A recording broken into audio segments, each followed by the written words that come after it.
ಸ್ನೇಹಿತರೆ, ನಿಮ್ಮ ಒಂದು ಇಪಿಎಫ್ ಅಕೌಂಟ್ ಅಲ್ಲಿ ಎಷ್ಟು ಅಮೌಂಟ್ ಇದೆ ಅನ್ನೋದನ್ನ ಕಂಪ್ಲೀಟ್ ಆಗಿ ನೀವು ಡೀಟೇಲ್ಸ್ ಆಗಿ ತಿಳ್ಕೊಬಹುದು. ಅಂದ್ರೆ ನೀವು ಒಂದು ಇಪಿಎಫ್ ಅಕೌಂಟ್ ಪಾಸ್ಬುಕ್ ನ ನೀವು ಚೆಕ್ ಮಾಡಬಹುದು. ಅದು ಕೂಡ ಫೋನ್ ಅಲ್ಲೇ ಚೆಕ್ ಮಾಡ್ಕೋಬಹುದು. ಯಾವುದೇ ರೀತಿಯಾದ ಒಂದು ಅಕೌಂಟ್ ಆಗಿದ್ರು ಕೂಡ, ಅಂದ್ರೆ ನೀವು ಯಾವುದೇ ಒಂದು ಸ್ಮಾಲ್ ಕಂಪನಿಯಲ್ಲಿ ಕೆಲಸ ಮಾಡ್ತಾ ಇದ್ರು ಕೂಡ ಈ ಒಂದು ಇಪಿಎಫ್ ಇದ್ದೇ ಇರುತ್ತೆ ಎಲ್ರಿಗೂ ಕೂಡ. ಸೊ ಅದನ್ನ ಯಾವ ರೀತಿಯಾಗಿ ಚೆಕ್ ಮಾಡ್ಕೋಬಹುದು, ನಿಮ್ಮ ಒಂದು ಅಮೌಂಟ್ ಎಷ್ಟು ಕ್ರೆಡಿಟ್ ಆಗಿದೆ ಅಥವಾ ಗೌರ್ಮೆಂಟ್ ಇಂದ ಬಂದಿರುವಂತದ್ದು ಎಷ್ಟು, ಇದೆಲ್ಲದನ್ನು ಕೂಡ ಕಂಪ್ಲೀಟ್ ಚೆಕ್ ಮಾಡ್ಕೋಬಹುದು. ಸೊ ಅದನ್ನ ನಾನು ಲೈವ್ ಆಗಿ ನಿಮಗೆ ತಿಳಿಸ್ಕೊಡ್ತೀನಿ ಸ್ನೇಹಿತರೆ. ಮೊಬೈಲ್ ಫೋನ್ ಅಲ್ಲೇ ಚೆಕ್ ಮಾಡಬಹುದು ಹೇಗೆ ಅನ್ನೋದನ್ನ ತಿಳಿಸ್ಕೊಡ್ತಾ ಇದ್ದೀನಿ. ಬನ್ನಿ ಸ್ಕ್ರೀನ್ ಮೇಲೆ ಹೋಗೋಣ. ಫಸ್ಟ್ ನೀವು ಇಲ್ಲಿ ಕ್ರೋಮ್ ಬ್ರೌಸರ್ನ ಓಪನ್ ಮಾಡ್ಕೋಬೇಕಾಗುತ್ತೆ.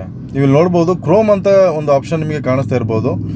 ಸೊ ಅದು ನಿಮ್ಮ ಎಲ್ಲರ ಫೋನಲ್ಲಿ ಕೂಡ ಇರುತ್ತೆ. ಸೊ ಅದ್ರ ಮೇಲೆ ನೀವು ಕ್ಲಿಕ್ ಮಾಡ್ಕೊಳ್ಳಿ.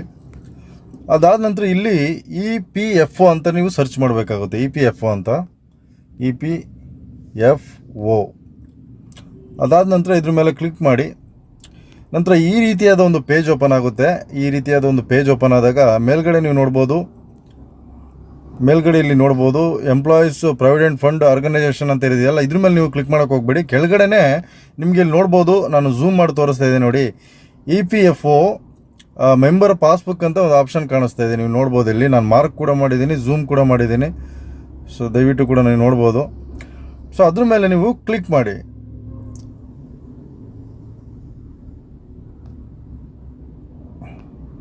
ಸೊ ಅದ್ರ ಮೇಲೆ ನೀವು ಕ್ಲಿಕ್ ಮಾಡಿ. ನಂತರ ಈ ರೀತಿಯಾದ ಒಂದು ಪೇಜ್ ಓಪನ್ ಆಗುತ್ತೆ ಸ್ನೇಹಿತರೆ. ಈ ರೀತಿಯಾದ ಪೇಜ್ ಓಪನ್ ಆದಾಗ ನೀವು ನೋಡ್ಬೋದು, ನಿಮಗೆ ಇಲ್ಲಿ ಕಾಣಿಸ್ತಿದೆ ಅಂತ ಅಂದ್ಕೊಳ್ತೀನಿ. ಇದು ಝೂಮ್ ಮಾಡೋದಕ್ಕೆ ಆಗಲ್ಲ ಈ ಒಂದು ಪೇಜ್ನ. ಸೊ ನಿಮಗೆ ಕಾಣಿಸ್ತಾ ಇದೆ ಇಲ್ಲಿ UAN ನಂಬರ್ ಅಂತ ಇದೆ. ಅಂದರೆ ನಿಮಗೆ ಯೂನಿವರ್ಸಲ್ ಅಕೌಂಟ್ ನಂಬರ್ ಅಂತ ಒಂದು ಕಂಪ್ನಿಯಿಂದ UAN ನಂಬರ್ನ ಕೊಟ್ಟಿರ್ತಾರೆ, ನಿಮ್ಗೆ ಗೊತ್ತಿರ್ಬೋದು. ಸೊ ಆ ಒಂದು UAN ನಂಬರ್ನ ಕೂಡ ನೀವು ಹಾಕಬೇಕಾಗುತ್ತೆ. ಅದೇ ರೀತಿ ಕೆಳಗಡೆ ಪಾಸ್ವರ್ಡ್ ಕೂಡ ಕೊಟ್ಟಿರ್ತಾರೆ. ಆ ಒಂದು ಏನು UAN ನಂಬರು ಹಾಕಿ ಅದಾದ ನಂತರ ನಿಮ್ಮ ಒಂದು ಪಾಸ್ವರ್ಡ್ ಕೂಡ ಹಾಕಬೇಕಾಗುತ್ತೆ. ಸೊ ನಾನಿಲ್ಲಿ UAN ನಂಬರ್ ಹಾಕ್ತೀನಿ ಇವಾಗ. ಒಂದು ಸೆಕೆಂಡು. ನಂತರ ಕೆಳಗಡೆ ನೀವು ನೋಡ್ಬೋದು ಇಲ್ಲಿ ಕ್ಯಾಪ್ಚನ ಕೊಟ್ಟಿದ್ದಾರೆ. ಆ ಒಂದು ಕ್ಯಾಪ್ಚನ ನೀವು ಹಾಕಬೇಕಾಗುತ್ತೆ.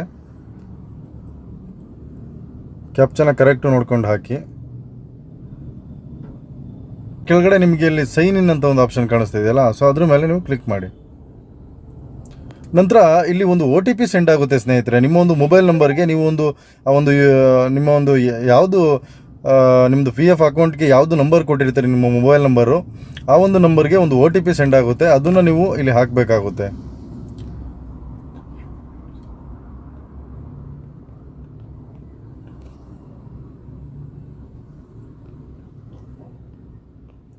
ಅದಾದ ನಂತರ ಇಲ್ಲಿ ವೆರಿಫೈ ಅಂತ ಕಾಣಿಸ್ತಾ ಇದೆಯಲ್ಲ, ಸೊ ಈ ಒಂದು ವೆರಿಫೈ ಮೇಲೆ ಕ್ಲಿಕ್ ಮಾಡಿ.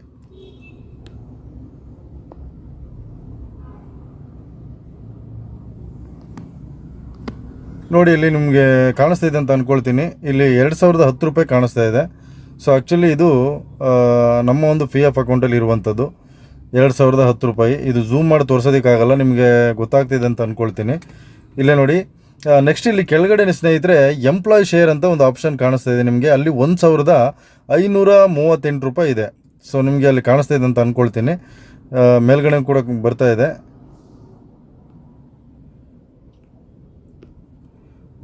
ಅದಾದ ನಂತರ ಎಂಪ್ಲಾಯರ್ ಶೇರ್ ಅಂತ ಇದೆ, ಅದು 472 ರೂಪಾಯಿ ಇದೆ. ಸೊ ಇದು ಎರಡು ಏನಂತಂದರೆ, ಎಂಪ್ಲಾಯ್ ಶೇರ್ ಅಂತಂದರೆ ಸ್ನೇಹಿತರೆ ನಮ್ಮ ಒಂದು ನಮ್ಮ ಸ್ಯಾಲ್ರಿಯಲ್ಲಿ ಕಟ್ಟಾಗಿರುವಂಥ ಅಮೌಂಟ್ ಅದು ಎಂಪ್ಲಾಯ್ ಶೇರ್ ಅಂದರೆ. ಎಂಪ್ಲಾಯರ್ ಶೇರ್ ಅಂತಂದರೆ ಈ ಒಂದು ಯಾವುದು ಕಂಪ್ನಿಗಳಲ್ಲಿ ಕೆಲಸ ಮಾಡ್ತಾ ಇರ್ತೀರಲ್ವ, ಅದರಿಂದ ಸ್ವಲ್ಪ ಅಮೌಂಟ್ ಬಂದಿರುತ್ತೆ. ಅಂದರೆ ಗೌರ್ಮೆಂಟಿಂದನೇ ಸ್ವಲ್ಪ ಇಂತಿಷ್ಟು ಪರ್ಸೆಂಟ್ ಅಂತ ಹೇಳ್ಬಿಟ್ಟು ಸೇರಿಸಿ ಕೊಡ್ತಾರಲ್ವ, ಅದನ್ನು ಇದು ಆ್ಯಡ್ ಆಗಿದೆ. ಎರಡು ಸೇರಿ ನಿಮಗೆ 2010 ರೂಪಾಯಿ ಆಗಿದೆ ಸ್ನೇಹಿತರೆ. ದಯವಿಟ್ಟು ಕೂಡ ಇದನ್ನು ಅರ್ಥ ಮಾಡ್ಕೊಳ್ಳಿ.